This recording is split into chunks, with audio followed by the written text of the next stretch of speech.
J'ai commencé ma consommation de cannabis, j'avais 15 ans pour la première fois, après un match de handball avec des amis.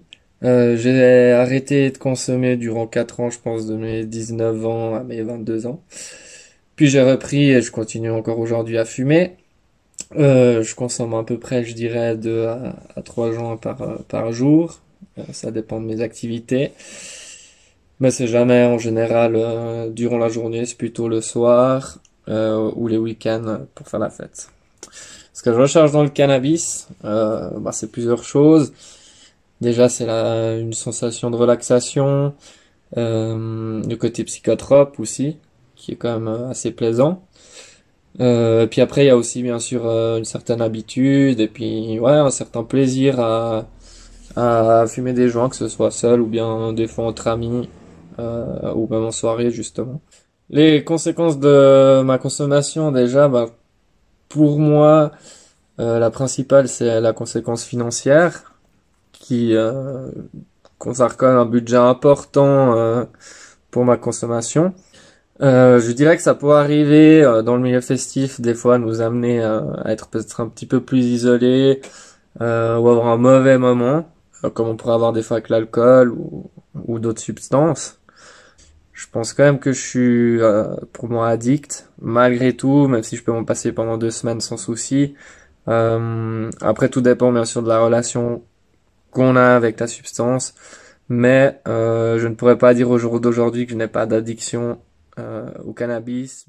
Donc, je suis infirmier dans un centre d'accueil à Basseuil qui traite des problématiques de dépendance aux produits psychotropes illégaux. Je travaille dans cette structure depuis 5 ans. Donc, en termes du sujet sur le cannabis, on observe donc qu'on peut être addict, selon une étude suédoise, qui table environ sur 12 mois de consommation chronique. Donc, plus ou moins, ce temps peut varier selon la sensibilité du sujet.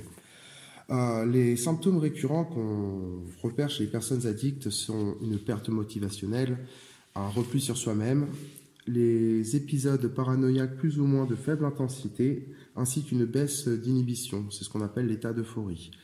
La recherche des personnes donc addictes au cannabis sont comme dans tous les produits psychotropes, c'est cette notion de plaisir, étant donné que donc le THC, donc la molécule, agit sur les zones du cerveau libérateur de la dopamine et ainsi aussi sur l'hormone qui gère le sentiment de récompense dans le cerveau.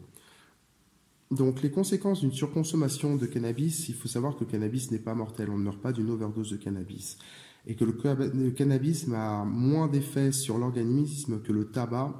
Le gros souci avec le cannabis, c'est qu'il va créer des problèmes sur le long terme, qui, bien sûr, comme il agit sur des récepteurs de la mémoire, donc surtout la mémoire à court terme.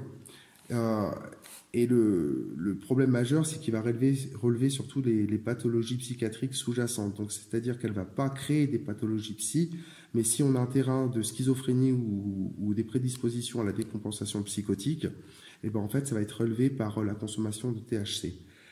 Ensuite, on a surtout au niveau visuel et comportemental, c'est l'isolement social et la perte de motivation qui va surtout péjorer les relations sociaux et professionnelles. Il y a à peu près 5 ans, j'ai eu un grave souci de santé qui fait qu'au jour d'aujourd'hui, j'ai des douleurs chroniques depuis ce temps-là. Et j'ai essayé beaucoup de médicaments comme des antiépileptiques, enfin de toutes sortes pour essayer un petit peu de calmer les douleurs neurologiques suite à ce problème de santé. Et au fait, je consomme du cannabis un petit peu comme un dernier recours. Et ce qui fait que, ce que je remarque avec le cannabis, c'est que c'est vraiment le seul produit, je dirais, qui peut déjà calmer mes migraines.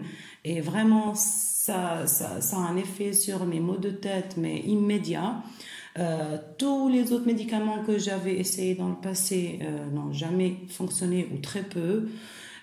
Par contre, c'est vrai qu'aujourd'hui, je l'utilise surtout pour diminuer les migraines et la tension un petit peu au niveau de la nuque, des articulations, et pour me sentir quand même un petit peu plus calme et plus détendue. Et surtout aussi, j'utilise cannabis, je pense, pour mieux dormir, car j'ai des douleurs chroniques, surtout le soir. et le cannabis m'aide vraiment à m'endormir plus vite. Euh, Aussi, alors je l'utilise donc pour les migraines, pour mieux dormir et aussi pour avoir un petit peu plus d'appétit parce que je suis une personne qui peut de temps en temps avoir un peu d'anorexie, on va dire mentale, ou en tout cas on n'a jamais trouvé les raisons de mes problèmes de santé au niveau par exemple de la digestion et de l'appétit et tout. Et quand je fume un tout petit peu de cannabis, ça m'ouvre l'appétit. Donc, mon utilisation du cannabis, c'est surtout pour m'aider au quotidien avec mes douleurs chroniques.